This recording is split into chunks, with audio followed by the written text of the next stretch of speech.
Buenas, ¿qué tal? Bienvenidos. Vamos a dar lectura a la porción de la palabra que le corresponde a esta semana y leemos en esta semana la porción que se llama Beyalag. La porción de Beyalag la vamos a encontrar en el libro de Éxodo, capítulo 13, versículo 17 en adelante, hasta el mismo libro de Éxodo, capítulo 17 y versículo 16. ¿Sí? Estos 3 o 4 capítulos son los que vienen a formar parte de esta porción de la palabra llamada Beyalag. Beyalag significa cuando envió. Y estamos hablando de cuando el faraón y todo el pueblo de Egipto envió, o sea, echó, en otras palabras, al pueblo de Israel de la tierra de Egipto. Acomodémonos en el marco histórico, lo que sucedía en aquel entonces. Estaba el pueblo de Israel esclavizado en tierra de Egipto y ya habían sucedido las 10 plagas y había venido la plaga de los primogénitos. Entonces, una vez que vino la plaga de los primogénitos, el faraón decide convocar a Moisés y a Aarón y decirle de que ellos junto con el pueblo se marchen, se vayan directamente de la tierra de Egipto, porque ellos habían pedido permiso para salir por un camino del desierto durante 3 días para ir y dar servicio, ofrendas y holocaustos a su Dios. De ahí es que viene que el faraón pregunta: ¿y quién es tu Dios? Y Dios se revela con sus nombres. De hecho, el libro se viene a llamar así, Nombres, traducido al español es Nombres, en el idioma original es Shemot, pero bueno, nosotros lo conocemos como el libro de Éxodo, porque relata obviamente el éxodo, la salida del pueblo de Israel de Egipto. Entonces vamos a ver en esta porción lo que le corresponde a este mismo evento, a la salida del pueblo de Israel de la tierra de Egipto, cuando cruzan el Mar Rojo. Después de haber cruzado el Mar Rojo, la destrucción de los egipcios, el cántico del mar, cuando Dios da el maná al pueblo de Israel para que se alimente, cuando se convierte en las aguas amargas en agua dulce, y la victoria sobre Amalek.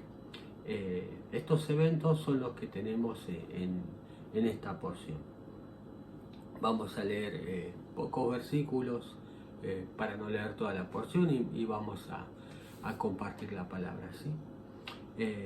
Entonces vamos, Éxodo capítulo 13, versículo 17 en adelante dice: y sucedió cuando envió el faraón al pueblo, que no los condujo Dios por el camino de la tierra de los filisteos, porque estaba cerca. Pues Dios dijo: tal vez se arrepienta el pueblo al ver una guerra y regresen a Egipto. Y dirigió Dios al pueblo hacia el camino del desierto, rumbo al mar de los juncos. Armados ascendieron los hijos de Israel de Egipto. Llevó Moisés los huesos de José consigo, pues con firmeza había hecho jurar a los hijos de Israel, diciendo: ciertamente los recordará Dios y subirán mis huesos de aquí con ustedes. Y partieron de Sucot y acamparon en Etán, al borde del desierto. Dios iba delante de ellos de día en una columna de nube para guiarlos por el camino, y de noche en una columna de fuego para iluminarlos, para que pudieran viajar día y noche. No apartó la columna de nube de día, ni la columna de fuego de delante del pueblo. Bueno, el año pasado, si vos buscás en el canal de la iglesia, también Beyalag, Y vas a encontrar que también nos tocó hablar de esta misma porción y habíamos explicado por qué Dios no condujo al pueblo por el camino donde están los filisteos, porque los filisteos era un pueblo que compartía una cultura muy cercana con la de Egipto. Pero de eso ya hablamos la vez pasada. Vamos a avanzar. Entonces Dios lo guió por el camino del desierto porque iba una columna de fuego que para alumbrarlos y calentarlos durante la noche y una columna de humo para cuidarlos del calor abrasivo del desierto. Y a medida que esta columna se movía, ellos la perseguían y de esta manera es la que Dios usaba para guiarlos y para que anden de día y de noche, ¿sí? Y esto lo hizo Dios para saber, para que todos sepan de que Él es Dios. Vamos a leer y vamos a ubicarnos ahora cuando ellos estaban huyendo y llegaron a una tierra y estaban enfrente del Mar Rojo, llamado el Mar de los Juncos, y el faraón se dio cuenta de que habían salido, de hecho él los había enviado, pero había endurecido aún más su corazón y juntó sus jinetes, juntó sus caballos, sus carros y todo su ejército y salieron tras el pueblo de Israel para perseguirlos y así traerlos y que vuelvan a su esclavitud, sospechando de que el pueblo se iba a ir y no iba a volver, ¿sí? Pero el pueblo de Israel, al ver que viene la multitud de Egipto, se siente mal, tuvieron miedo, temor y nada, se enloquecieron. Y vamos a leer lo que dijeron. Vamos a el capítulo 14, vamos a leer del versículo 9 en adelante, ¿sí? Dice: los persiguieron los egipcios y los alcanzaron mientras acampaban junto al mar, todos los caballos y los carros del faraón y sus jinetes y su ejército, junto a Pi-Hahiroth, antes de Baal-Zephón. Y el faraón se acercó, alzaron los hijos de Israel la vista, y he aquí que Egipto estaba desplazándose tras ellos, y temieron mucho, y clamaron los hijos de Israel ante Dios, y dijeron a Moisés: ¿acaso no había tumbas en Egipto? ¿Para qué nos trajiste a que muramos en el desierto? ¿Qué es esto que nos has hecho al sacarnos de Egipto? ¿Acaso no es lo que te manifestamos en Egipto diciendo: déjanos y serviremos a Egipto? Pues preferimos servir a Egipto a que muramos en el desierto. ¿Ves? El pueblo de Israel tenía temor porque sus ojos vieron al ejército de los egipcios que venía tras ellos a perseguirlos.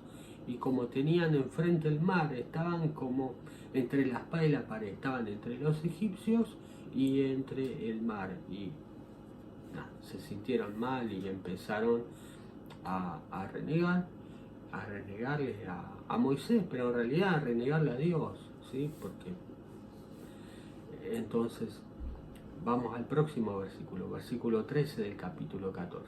Dice: y dijo Moisés al pueblo: no teman, permanezcan erguidos y vean la salvación de Dios que les hará hoy, porque así como han visto a Egipto hoy, no volverán a verlos nunca más.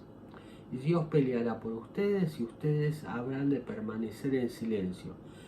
Y dijo Dios a Moisés: ¿por qué clamas a mí? Habla a los hijos de Israel y que prosigan el viaje. Y tú levanta tu bastón y extiende tu brazo sobre el mar y patilo. Es decir, cuando ellos tenían un problema y cuando ellos se miraban perseguidos por el enemigo, se pusieron en su acto de renegar y de decir: ¿para qué me trajiste? Me hubieras dejado allá. Y al final y se le dijeron a su líder, a Moisés, y se pusieron a orar. Y Dios les dijo: no me ores, no clames a mí, ¿para qué me clamás?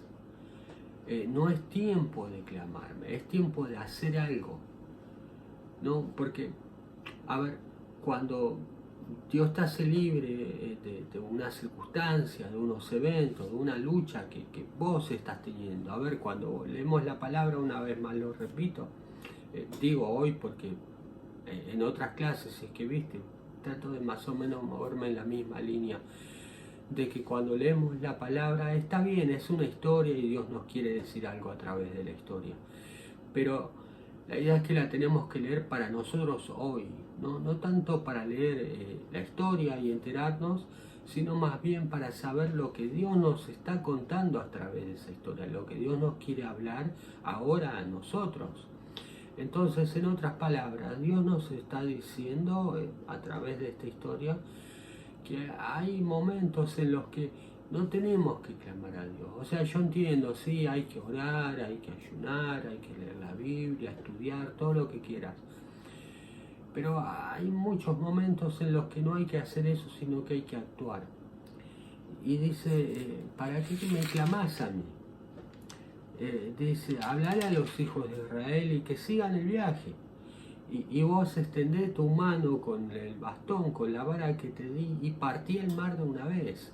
Es decir, cuando vos tenés tu problema o algo, está bien, orá por el problema y Dios te va a ayudar, pero la mayoría de los casos, después de haber orado, después de haber clamado, hace algo. O sea, porque después se nos dice en el Nuevo Testamento, vos tenés fe, está bien, yo tengo obras. Mostrame tu fe por las obras y yo por mis obras te voy a mostrar mi fe. Es decir, la fe produce movimiento. Cuando vos tenés fe, no es para que te quedes sin hacer nada, es para que hagas algo. Entonces lo que le está diciendo Dios es, yo te di herramientas, usalas. O sea, Dios a vos te dio herramientas y te dio una prueba, pero antes de darte esa prueba en la que, como el pueblo de Israel ahora se siente amedrentado, mucho antes de darle la prueba ya le había dado la herramienta para que puedan sortear esa prueba. Asimismo a todos, cuando estamos en un conflicto o estamos en un apriete que no sabemos qué hacer y lo único que ven nuestros sentidos es que se nos viene todo encima y clamamos a Dios y Dios te va a decir, no me clames, yo ya te di la herramienta, usala, movete, decirle al pueblo de Israel que prosigan, quiere decir movete, hace algo, pero no vas a hacer cualquier cosa, vas a hacer algo con aquello que Dios te dio. Y dice, vamos al versículo siguiente.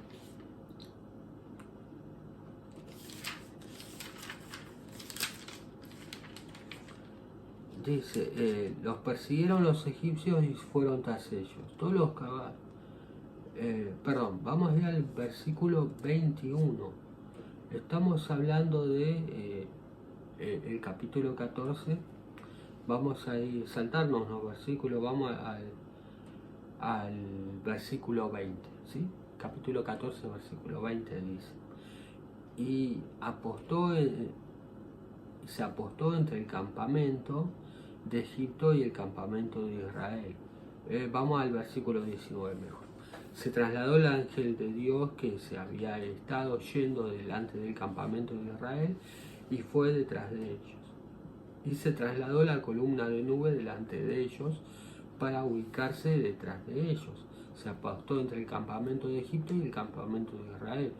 Y hubo nube y tinieblas, mientras iluminaba la noche, y ninguno se acercó al otro toda la noche. Es decir, venía la columna de fuego y que se había transformado en columna de nube que iba delante del pueblo de Israel guiándolos, pero esta vez se pasó atrás, porque ¿para qué? Para darle que la columna de fuego alumbra al pueblo de Egipto y la columna de nube haga que el pueblo de Egipto tenga oscuridad, no sea iluminado por esta nube. Vamos al versículo 21. Y extendió Moisés su mano sobre el mar, y desplazó Dios el mar con un viento desde el este intenso toda la noche, y transformó el mar en tierra húmeda, y se partió el agua. Entonces entraron los hijos de Israel dentro del mar sobre tierra seca, y el agua fue para ellos un muro a su derecha y a su izquierda. Los persiguieron los egipcios y fueron tras ellos, todos los caballos de Faraón, sus carros, sus jinetes hacia el medio del mar. Y sucedió en la vigilia de la mañana que miró Dios hacia el campamento de Egipto con una columna de fuego y de nube, y confundió el campamento de Egipto. Quitó las ruedas de sus carros e hizo que fueran conducidas con dificultad. Dijo Egipto: huiré ante Israel, pues Dios está luchando por ellos contra Egipto. ¿Sí? Cuando nos dice la vigilia de la mañana, quiere decir que la noche se divide en dos. Es decir, antes de la medianoche es la vigilia de la noche, y después de la medianoche hasta la madrugada es la vigilia de la mañana. Entonces, después de la medianoche, Dios miró y vio que los egipcios venían cruzando en seco también.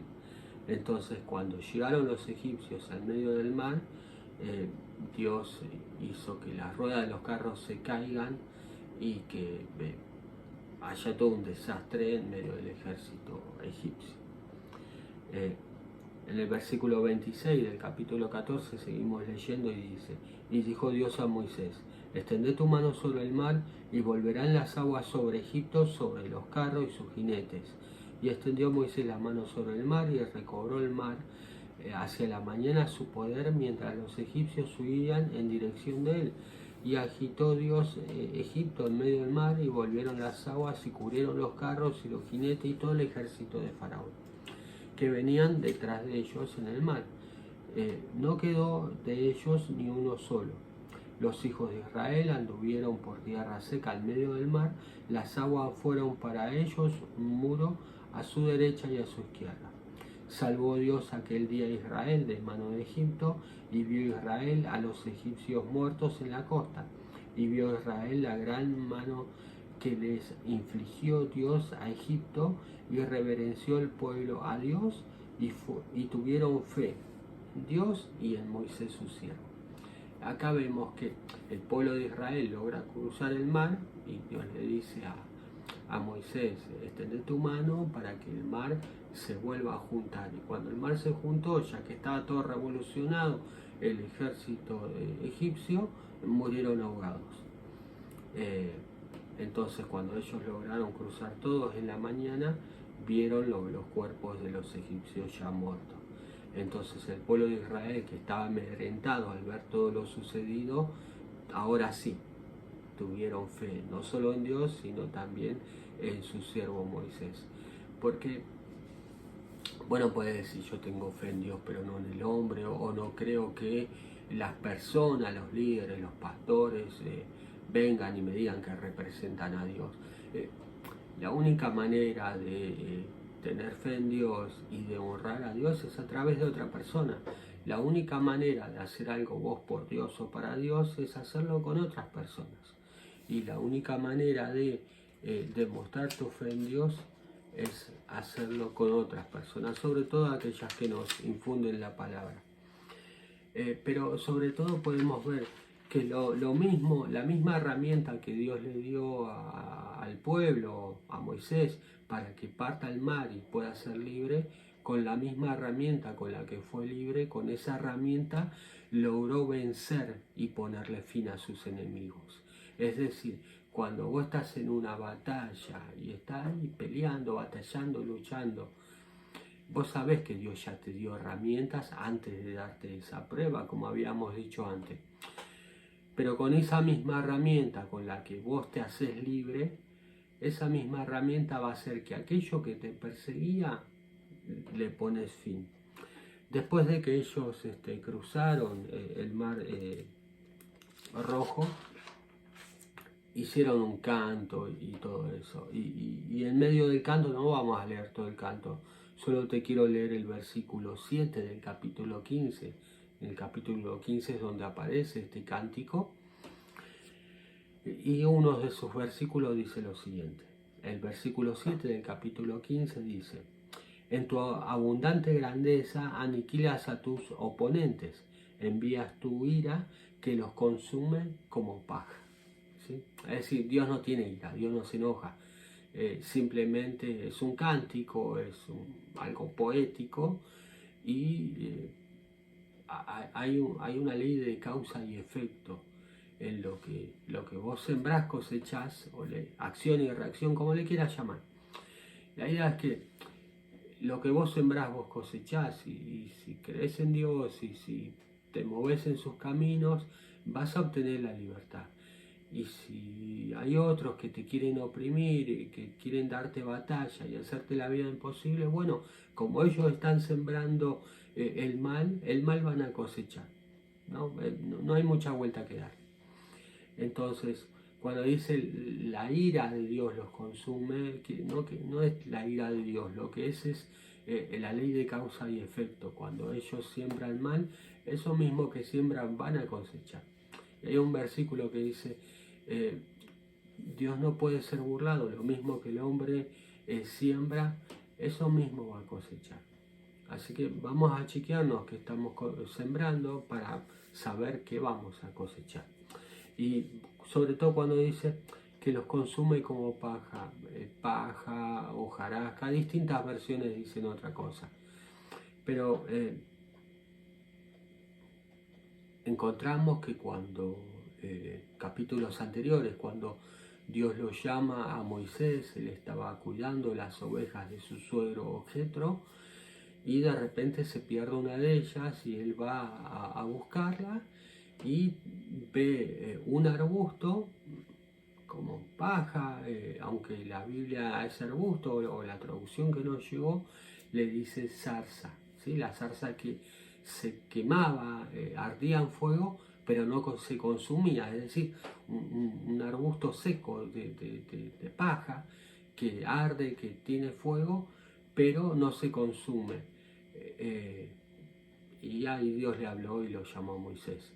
¿Qué te quiero decir con esto? Que lo mismo que a vos te sirve para tu bien, para que Dios te llame y te ascienda al próximo nivel, porque vos estás sembrando bien, pero cuando vos estás sembrando mal y andás ahí batallando y errando siempre, lo mismo que en otras circunstancias te hubiera sido de bendición, ahora te juega en contra. Por eso depende mucho de qué lado estás. Dios se va a mover siempre. Tenés que estar en el lugar correcto para que eso te sea de bendición y pueda darte un ascenso al próximo nivel. Bueno, después está el hecho de que tienen sed y encuentran un, un mar que tenía agua, pero no la podían tomar porque era salado y eran amargas esas aguas, de hecho se llamará el lugar.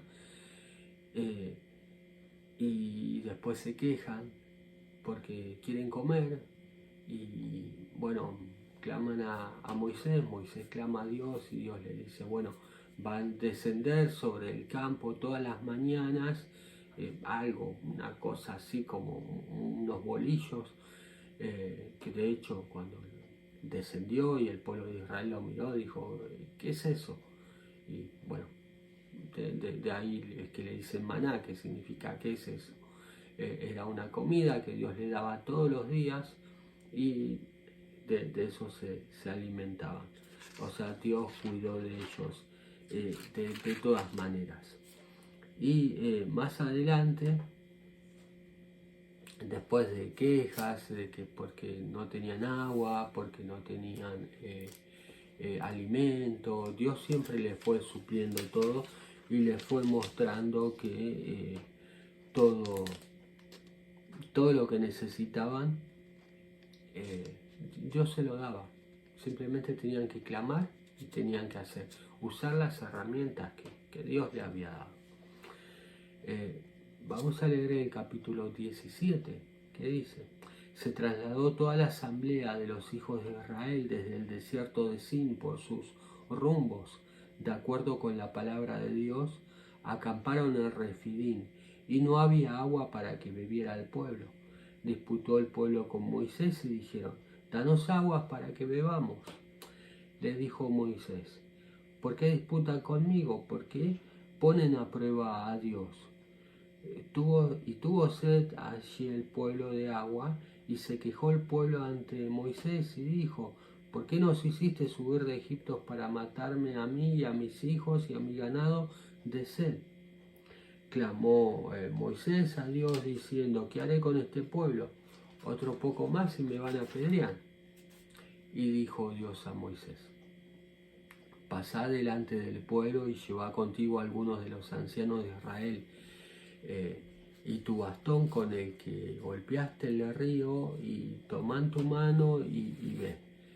Y he aquí que me pararé delante de ti junto a la roca de Oreb, golpearás la roca y saldrá de ella agua, y beberá el pueblo.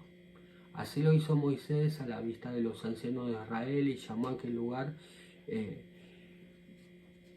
más sombría a causa de la disputa de los hijos de Israel, y debido a que pusieron a prueba a Dios diciendo: ¿acaso está Dios entre nosotros o no está?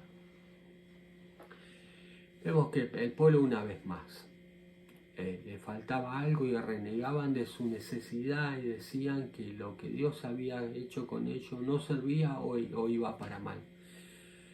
Porque después de que vos intentás hacer mejor las cosas y mejor las cosas, pasa que las cosas se te van a complicar. Pero se te complican a propósito, para que vos sortees eso, para que lo pases y para que puedas ascender al próximo nivel siempre y ir siempre a más. Pero a mayor nivel es mayor la prueba. ¿Para qué? Para que la pases. Y no hay ninguna prueba que te toque vivir en la que no tenga las herramientas, las armas para pasarla. Siempre, siempre, siempre Dios te equipa. Antes de darte una prueba o una batalla, Dios primero te equipa. ¿Y cómo la superaron a esta prueba de las aguas?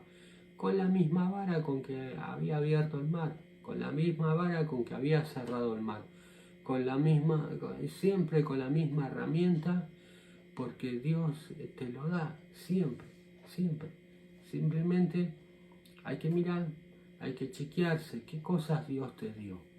Mírate bien, chequeate bien qué Dios te dio, y con eso que Dios te dio es la herramienta para hacerte libre, para acceder al próximo nivel, y cuando venga la próxima batalla, la próxima prueba, sabelo que tenés que hacerlo con la herramienta que Dios te dio. Entonces el pueblo venía batallado, venía renegado, venía con que creía, no creía. Dios me trajo para acá, pero ¿está Dios con nosotros, sí o no está? Entonces cuando ellos empezaron a dudar, vino un pueblo llamado Amalek, que no es que ellos entraron en territorio de los amalecitas, sino que el pueblo vino a atacarlos directamente, o sea, con falta de códigos, porque no iban a ir contra ellos, simplemente vinieron y los atacaron. Vamos a leer versículo 8 del capítulo 17 del libro de Éxodo. Dice: vino Amalek y se enfrentó a Israel en Refidín. Dijo Moisés a Josué: elige para nosotros hombres y sal a librar batalla contra Amalek. Mañana yo me pararé en la cima de la montaña con el bastón de Dios en mi mano. ¿Ves cómo él ya se dio cuenta? No voy a clamar a Dios, voy a usar las herramientas que él ya me dio, ya aprendió la lección. ¿Me entendés? Así vos también vas a ir aprendiendo, a medida que vengan las pruebas, vas a ir aprendiendo y vas a ir conociendo las armas que Dios ya te entregó. Sigamos. Versículo 10. Hizo Josué tal como le dijo Moisés, saliendo a luchar contra Amalek. Y Moisés y Aarón y Hur subieron a la cima de la colina. Sucedió que cuando elevaba Moisés su mano, Israel prevalecía, pero cuando bajaba su mano prevalecía Amalek. Las manos de Moisés se volvieron pesadas, por lo que tomaron una piedra y la colocaron debajo de él, y se sentó sobre ella. Y Aarón y Hur le sostenían las manos, de este lado uno y del otro lado el otro, y permaneció con sus manos en fiel oración hasta la puesta del sol. Debilitó Josué a Amalek y a su pueblo con el filo de la espada. Y dijo Dios a Moisés: escribe esto como un recordatorio en el libro y recítalo a los oídos de Josué, que ciertamente he de borrar el recuerdo de Amalek de debajo de los cielos. Y erigió Moisés un altar y lo llamó Jehová Nisi, que significa Dios es mi milagro, y dijo: pues la mano está sobre el trono de Dios, libra guerra Dios contra Amalek de generación en generación. A ver, vamos a ver. Tuvieron guerra contra Amalek. Amalek, si vos más o menos habrás escuchado la historia, sabes que el valor numérico de la palabra Amalek en hebreo tiene el mismo valor numérico que la palabra Safek, que significa duda. Entonces, ¿qué hicieron para vencer no al pueblo de Amalek, sino para vencer la duda? Lo que esto significa: usaron la herramienta que Dios les puso en su mano, usaron el bastón y todo el pueblo con la espada. El bastón es la herramienta que Dios te dio a vos como líder, y la espada es la palabra de Dios, que Dios nos dio a todo como herramienta, ¿sí? Entonces dice que cuando Moisés levantaba las manos, el pueblo de Israel ganaba. Cuando Moisés se cansaba, bajaba las manos, el pueblo de Amalek iba ganando. Entonces vino Aarón y Hur y le sostenieron las manos y lo sentaron hasta la noche, hasta que venció Josué al pueblo de Amalek. ¿Qué quiere decir esto? Que siempre que tengas una lucha, una prueba o algo, aparte de usar las herramientas que Dios te dio, fíjate de hablar con tus líderes, hablar con tu líder, con tu mentor, con tu pastor, con aquel quien tiene ascendencia sobre vos, y que él te ayude. Pero asegúrate mucho de que tu líder tenga sus ayudantes y que sus ayudantes lo estén ayudando a él. Leemos también bueno, las manos levantadas significa la dependencia completa de Dios, ¿sí? Pero leemos que Ur no aparece en la Biblia en ninguna otra palabra. Es decir, en ningún otro episodio aparece Ur. Es un personaje que antes no apareció y después de esto no va a aparecer. Es decir, Ur podría ser alguien que no está, alguien que no existe o no es tenido en cuenta, sin embargo ayudó al líder. Es decir, a veces nosotros pensamos o que somos muy poca persona o que somos muy pocos considerados, hasta algunos por ahí tengan bajo autoestima por eso, pero sin embargo no importa eso. Lo que importa es que Dios te puso a vos para que vos ayudes a tu líder. Cuando vos tenés una batalla, está bien, anda a tu líder, anda a tu mentor y que él interceda por vos, y vos, mientras vos estás peleando la batalla, ¿sí? Hasta que la venzas y la superes. Pero cuando a vos no te toca vencer una batalla, acércate a tu líder y está con él y levantale la mano para que él puedan ayudar a otros a ganar sus batallas también. Y después dice: y sabe que la guerra contra Amalek la van a tener de generación en generación. Esto no quiere decir de que la duda siempre va a estar en diferentes generaciones, diferentes tipos de niveles y de luchas en las que nos encontremos. Pasás otro nivel, es otro nivel de prueba y a la vez es otro nivel de duda, para ver que tu fe esté siempre firme, ¿sí? Y siempre te muevas bajo autoridad con tus líderes.